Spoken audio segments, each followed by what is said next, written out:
الحمد لله والصلاة والسلام على أشرف المرسلين نبينا محمد وعلى آله وصحبه وسلم تسليما كثيرا أما بعد. Assalamu alaikum wa rahmatullah.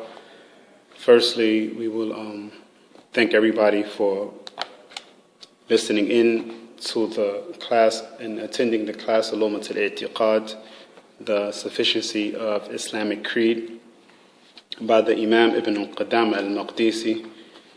And I would also like to mention before I forget that next week we will not have class due to I will be traveling bi-idhnillahi ta'ala. And to begin, the Shaykh Al-Imam Ibn Qadamah Al-Maqdisi, he, in the last class that we had, in the last two classes, he was fortifying the belief or the theology of Ahlul Sunnah with regards to seeing Allah subhanahu wa ta'ala, with regards to Allah subhanahu wa ta'ala's speech. And the Imam, he brought many ayat and many ahadith to confirm that. And he brought statements from the Salaf to also fasten the idea or the thoughts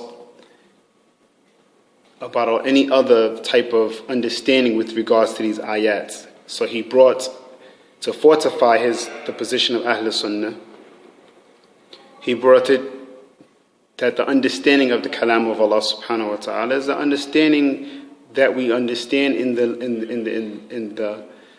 the language or with logic of how we understand language, right? So when we speak of kalam or language or speech that is understood. It has a sound, it is heard, it has words, it has letters, and it makes sentences.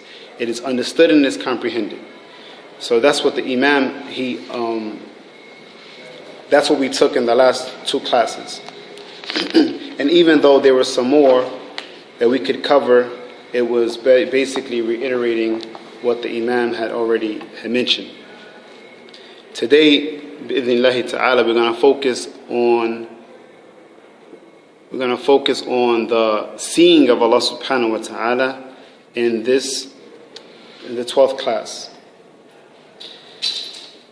وقال الإمام ابن قدام المقدسي المؤمنون يرون ربهم في الآخرة بأبصارهم ويزورونه ويكلمونه قال الله عز وجل وجوه يومئذ ناظرة إلى ربها ناظرة. So the Imam, he goes on to mention, he says that the believers, they will see Allah subhanahu wa ta'ala with their eyes in the akhirah. They will see Allah with their eyes, not with their hearts, with their eyes in the akhirah. And they will visit Allah, where they will speak to Allah and Allah will speak to them. And then he brings forth an ayah, or two ayat. And the first ayah says that their faces will be delighted, it will be light, you have a lot of light on their faces. إِلَىٰ رَبِّهَا نَاظِرَةً, because they will be looking at Allah subhanahu wa ta'ala. Right? So, the Imam, he goes on to mention, he says, وَقَالَ عَزَّ وَجَلَّ كَلَّا إِنَّهُمْ عَنْ رَبِّهِمْ يَوْمَئِذٍ لَمَحْجُوبُونَ. And then he says, this day, Allah subhanahu wa ta'ala, he will not be, the opposite. This day, they will be concealed. They will not be able to see Allah. Like they will have a hijab or mahjub, they will be covered. So it shows you the opposite must be true. The opposite being that if they were upon righteousness, if they were upon obedience, if they died upon the tawheed of Allah subhanahu wa ta'ala, they will be able to see Allah without being covered. Because the punishment of these people, because they were not righteous, that they will not be able to see Allah subhanahu wa ta'ala.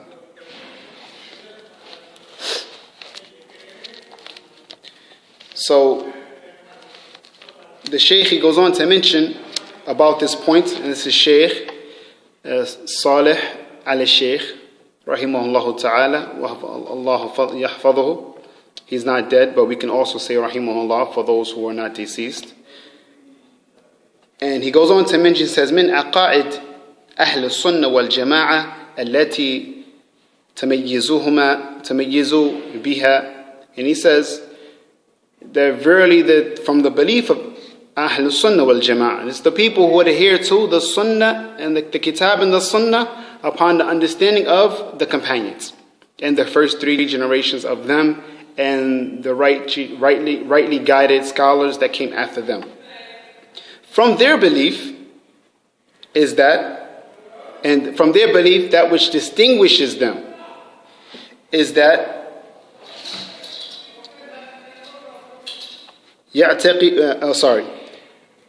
التي تميز بها من عقائد المبتدعة أنهم يعتقدون أن الله عز وجل يرى يوم القيامة أنه لا يمكن لأحد أن يراه في الدنيا. Okay. From that which distinguishes Ahl Sunnah wal Jama'ah from the people who bring forth innovations with regards to the ayat and the sifat and the asma of Allah subhanahu wa ta'ala is that they believe that Allah can be seen. But when? They believe that He can be seen in al-akhirah and not in the dunya. Not in this world. No one can see Allah subhanahu wa ta'ala in this world. And this is why when Musa asked to see Allah, Allah subhanahu wa ta'ala told him to look at the bush, and the bush went up in flames. Right? Because he can't see Allah subhanahu wa ta'ala in this life. And with regards to this, we take the statements of 2 of the Imams. The first one, we're going to take the statement of Ibn al-Rajab al-Hanbali, rahimahullah ta'ala. He says, وَالْأَحَادِيث فِي ذَلِكَ كَثِيرًا جِدًّا. He says, with regards to this issue, there are many ahadith that are there. وَقَدْ ذَكَرَ الْبُخَارِي بَعْضُهَا فِي الْأَوَاخِرِ وَقَدْ أَجْمَعَ عَلَى ذَلِكَ السَّلَفِ الصَّالِحِ مِنْ صَحَابَ وَتَابِعِينَ. And he says about this, Imam Bukhari has mentioned it in his book, and the Sahaba and the Tabi'een have concises about this. There's consensus with regards to how the believers see Allah subhanahu wa ta'ala يوم القيامة. ما اختلفوا أهل السنة ما اختلفوا في هذا. The people of the Sunnah, they didn't differ with regards to this.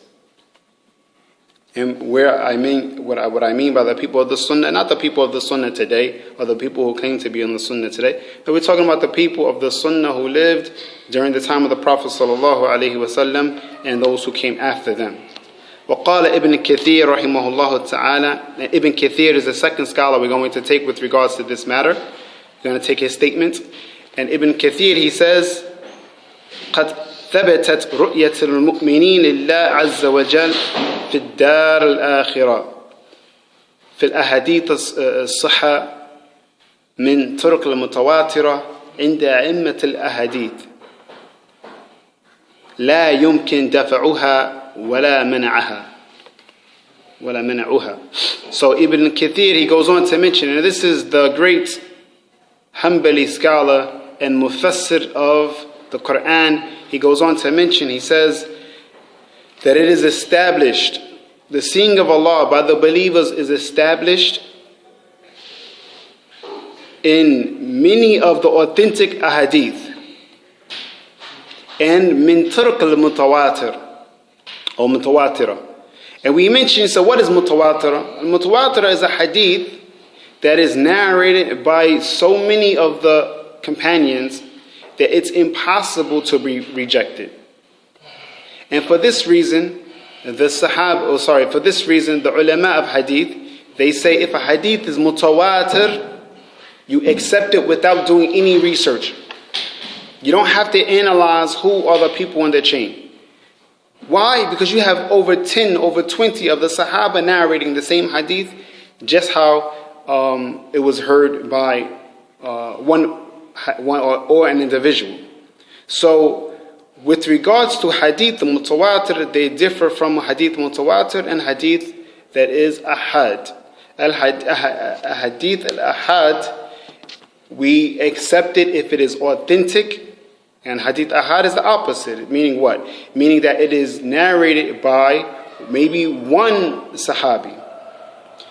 The hadith that is narrated by one sahabi alone, the scholars of hadith, they say, that hadith, we analyze it, but we don't reject it. And once it is established that hadith is authentic, then we must accept it. We cannot reject it. Likewise, hadith mutawatir, it is impossible for anyone who claims to be from Ahlul Sunnah and he rejects a hadith mutawatir. We say 20, 30 of the Sahaba, they narrated that hadith. It is not possible to reject that hadith. And then he goes on to mention, he says, لا يمكن دفعها ولا منعها. And it is not possible to try to reject it or prohibit the understanding of that hadith. Why? Like we mentioned, it's narrated by too many of the Sahaba. And one of the things that we want to take into consideration and pay close attention to this hadith. Pay close attention to the hadith. وقال النبي صلى الله عليه وسلم, Ibn Al-Qadamah Al-Maqdisi, he's utilizing this hadith to strengthen the ayat that he brought, and to strengthen his opinion with regards to the seeing of Allah subhanahu wa ta'ala. And for everyone who gives khutub or gives durus, this is the manhaj ad-dars, the methodology that a person should use when he makes his khutbah, or he makes his khitaba, his speech or his lecture. He should bring the ayat, then he should bring the ahadith, then he should bring the statements of the Sahaba or the Salaf. Why is that? It's because the statements of Allah is more important and superior than the statements of the Prophet. And the statements of the Prophet Muhammad sallallahu alaihi wasallam is more superior than the statements of the Sahaba. So it's incorrect to mention the statements of the Sahaba before you mention the statements of the Prophet Muhammad, or mention the statements of the Prophet Muhammad before you mention the statements of Allah subhanahu wa ta'ala. Not saying it's sinful, but it's incorrect. وقال النبي صلى الله عليه وسلم, like I said, pay attention to this hadith. إنكم سترون ربكم كما ترون هذا القمر لا تضامون في رؤيته. And then the Prophet sallallahu alaihi wasallam, he says, verily you shall see your Lord Allah subhanahu wa ta'ala like the moon is seen. Just like the moon is seen, you will see Allah subhanahu wa ta'ala like you see the moon. And then he goes on to mention, he says, it is not possible to miss the moon. Right? So basically saying, and he's speaking to the believers. طيب. Based on this hadith, some of the deviant sects, they sought to try to attack Shaykh al-Islam ibn Taymiyyah. And they say that what? He fell into a tashbih, making resemblance between Allah and the creation. طيب. Al-hadith is sahih. The hadith is authentic. It is also mutawatir.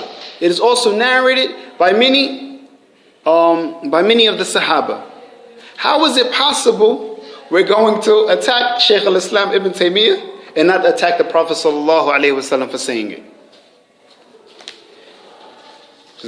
So this is the mistake. And this is when you have hatred in your heart for someone, you can't see logic. If the Prophet ﷺ never said this hadith, and Shaykh al-Islam ibn Taymiyyah, he mentioned the hadith before anyone preceded him, then we say the Shaykh could be incorrect.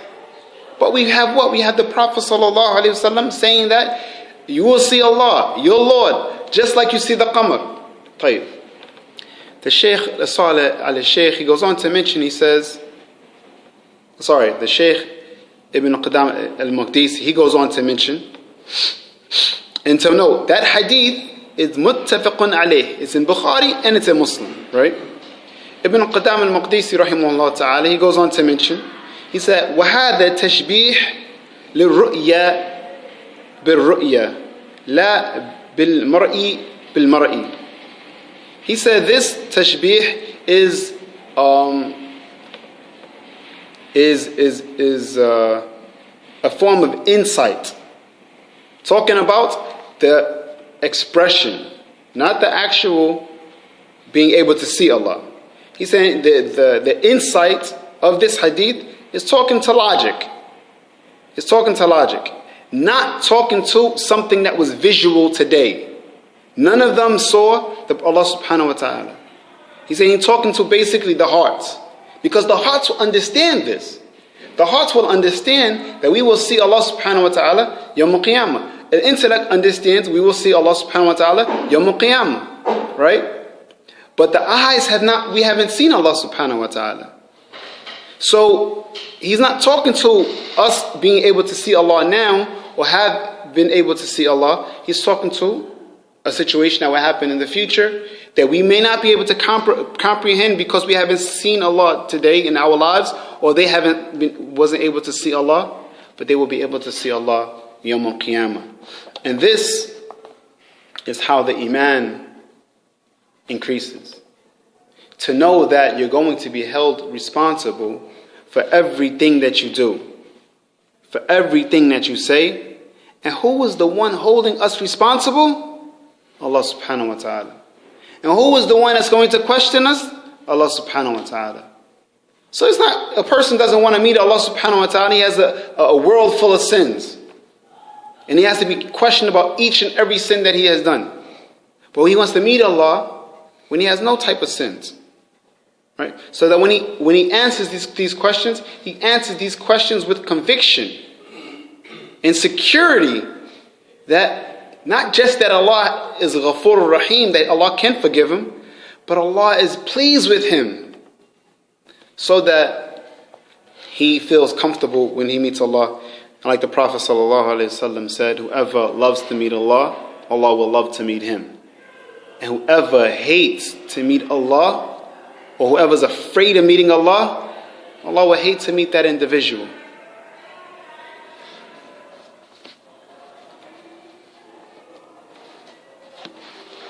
So what we see is this statement, or this kalam, this tuhma, allegation that Shaykh al-Islam Ibn Taymiyyah teaches or taught or fell into a tashbih, making resemblance between Allah and the creation, is not correct. And people should not be fooled by it.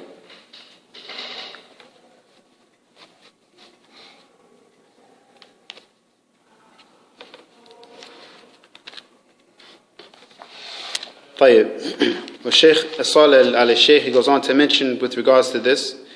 He says, وَيُرَى الْمُؤْمِنُونَ رَبَّهُمْ عَزَّ وَجَلْ فِي حِرْصَاتِ الْقِيَامَةِ. He says, and the believers will see Allah subhanahu wa ta'ala in streaks, like lightning flashing. وَكَذَلِكَ فِي الْجَنَّةِ, and likewise they will see Allah subhanahu wa ta'ala in Jannah. فيتمتعون بذلك نظر إلى وجه الله الكريم, and they will seek enjoyment and pleasure in looking at the face of Allah subhanahu wa ta'ala.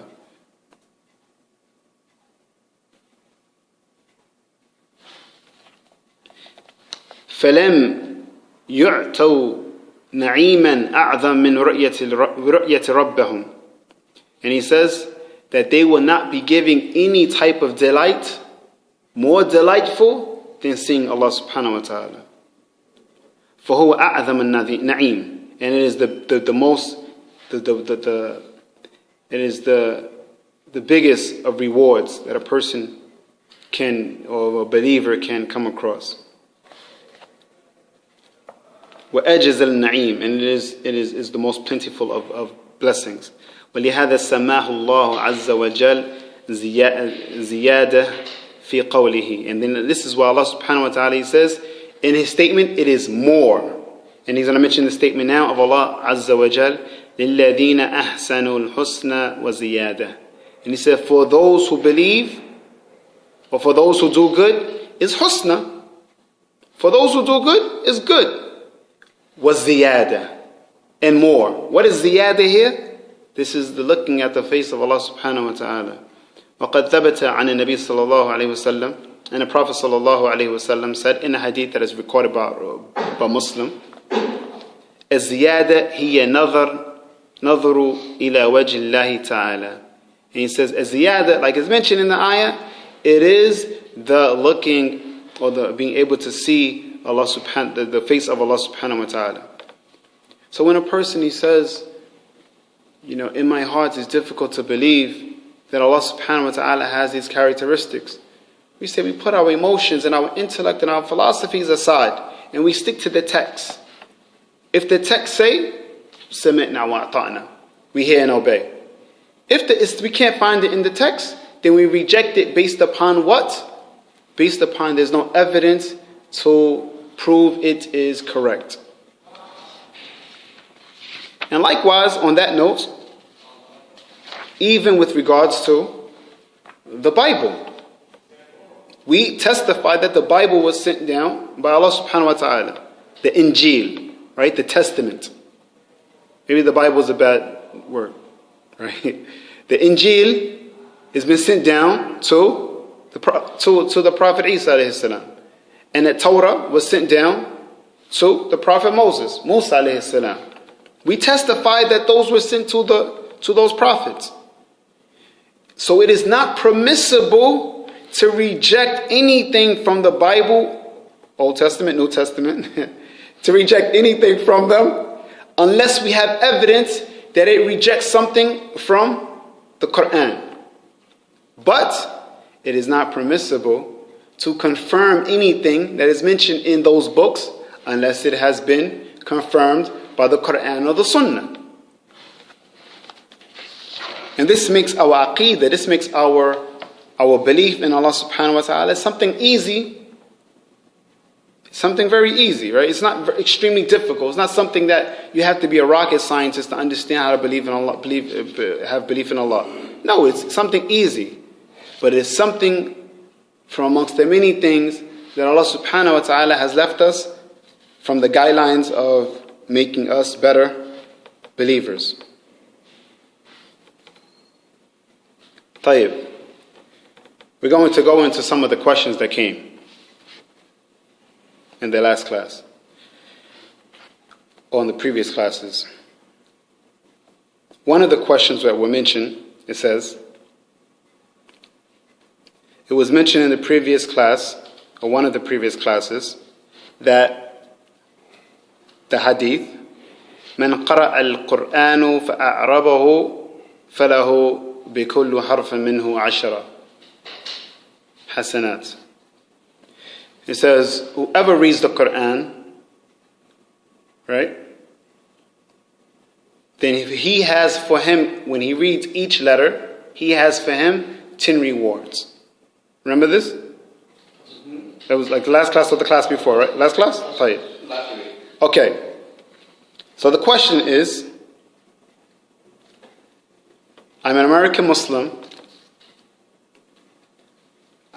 Well, I was able to learn how to read the Quran in Arabic, but I don't understand it. I don't understand it, right? So I can't ponder on the ayat. Do I still get the reward or the same reward? Good question? I do so. MashaAllah, tabarakallah. Okay, I'll see you guys tomorrow. Alif? Ma'asalama, see you guys tomorrow. The question's over? Okay. The first thing we want to mention is that اختلفوا العلماء في صحة الحديث. The scholars, they differed based on the authenticity of the hadith. They differ on the authenticity of the hadith. Some of the scholars, Imam Tabarani, he goes on to mention that the hadith is Hasan Sahih. He says the hadith is Sahih. And other than him, some of the other ulama, they say the hadith is weak. It is weak. Now, with regards to the hadith, there are a number of them. There are a number of the hadith, a number of hadith that are mentioning pretty much the same type of message. Right? If you recite the Quran, for every letter, you get 10 rewards. If you recite it correctly. Recite it correctly without any type of distortion of the ayat or the huruf. طيب. So before we go into the answer, we have to talk about that. Right? Why would the Imam, he use a hadith that is not authentic? Firstly, we see that he mentions, that Tabarani mentions the hadith as-sahih. So we can say that he was of the opinion that the hadith was authentic based upon that. Based upon someone preceding him, which was Imam al-Tabarani, saying the hadith is sahih. And Imam Tabarani is from the ulama of hadith. He's a muhaddith. Right. The second thing is, with regards to the madhahib, it's very important. With regards to the different schools of thought, some of the schools of thought actually hold the position that utilizing a weak hadith for fada'il a'mal, for virtuous actions, is okay. Some of them say it is okay. But it is not permissible to use it for ahkam wal i'tiqad. They would say it is not permissible to use it for rulings. Allah said halal haram. No, you can't use a weak hadith. And for aqeedah, for anything with regards to the sifats of Allah subhanahu wa ta'ala, anything with regards to ibadah, you can't use a weak hadith. Clear cut with them.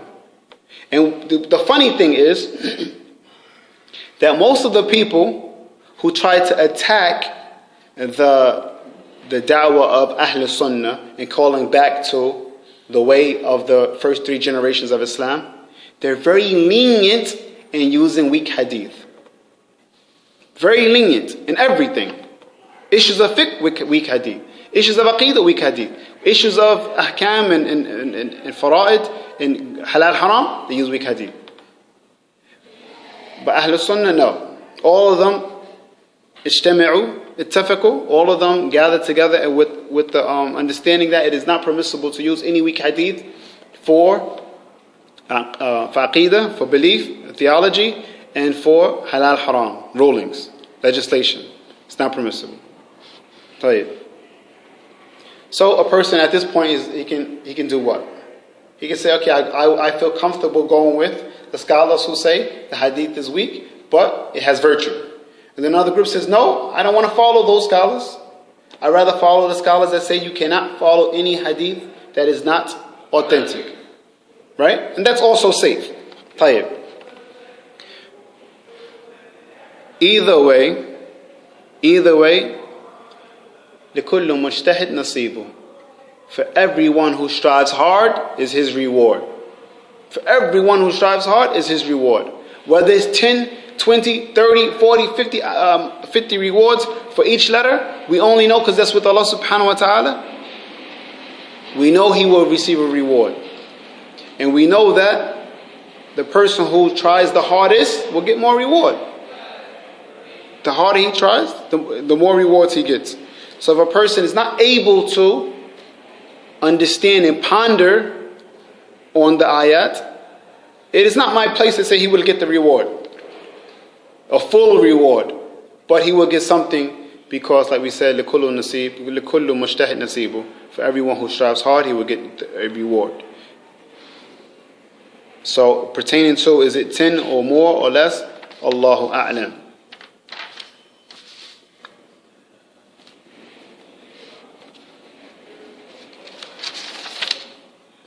Okay, another question was,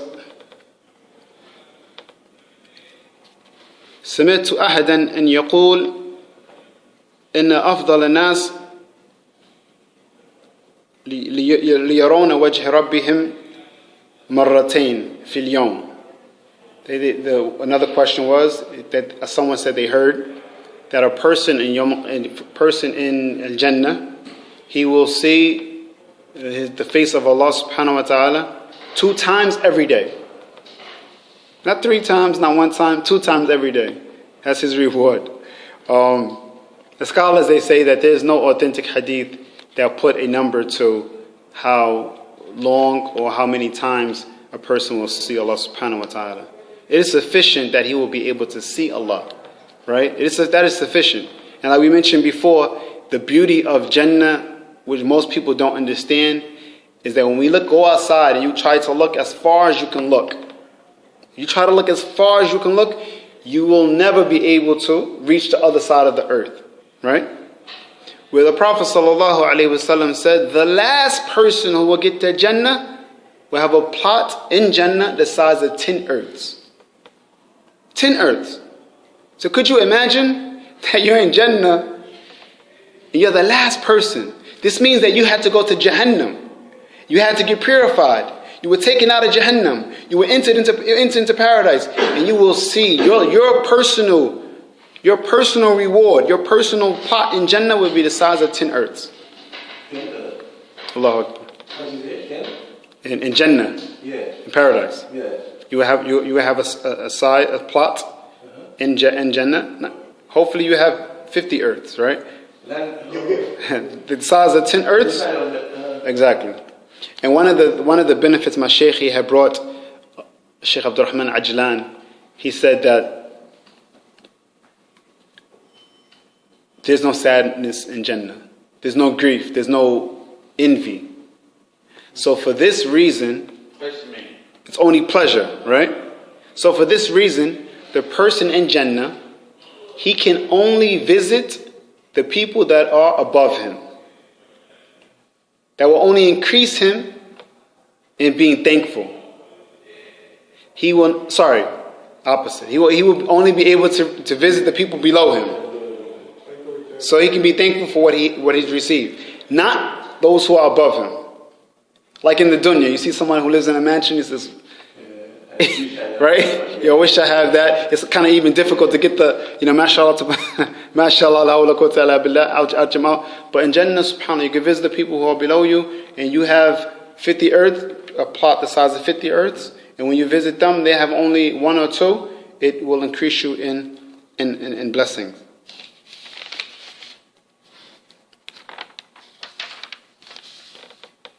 Anyone has any questions? No, I want to ask you about the reward. And say if you read the Quran, it's letter, you have a 10 reward. And do you know how many letters in the Quran? They count? There's people who have done that, but there's really no benefit in counting it. Yeah. Huh? I mean, there are people who have actually done that. Actually counted each letter in the Quran, right? And they come up with a number. But there's really no benefit in that. The benefit is in knowing that your reward is with Allah subhanahu wa ta'ala for each letter that you recite. And this is why we mention that it's better to actually hold the Mus'haf, the Quran, and look at it, each letter, over just reciting it from what you have memorized in your heart. Just I ask that because I say, because the Quran, they must have a lot of letters. Yes. And everything multiplied by 10. And so I also want to ask you about the earth, because in the Quran and all the scriptures like the Bible and the Old Testament, the Bible, you understand? Old Testament, New Testament. Yeah. It talks about the earth. They say that the believer gonna inherit the earth. Inherit. He said in the paradise. Okay. Do you know where the paradise gonna be? And the earth or what? Because they say that the believer gonna inherit over here. No, it's impossible. The question is that is mentioned. He said in the Old Testament, New Testament, in the Bible. Mm-hmm. Okay, the brother's asking. He says that it's been brought to his attention that in the Bible it says that the believers or those who are granted paradise will inherit the earth. Yeah, right? Yeah. Even in the Quran, no, it's not in the Quran. Didn't you say that? No. One reason why we know it's not in the Quran is that everything that's existing now will perish except the face of Allah subhanahu wa ta'ala. So it's impossible. Secondly, we just mentioned that the last person who gets the Jannah, who has a plot of 10 earths. Right? So how's he going to have 10 earths in earth? It's not correct. سبحانك اللهم وبحمدك أشهد لا إله إلا أنت وأستغفرك ونتوب إليه.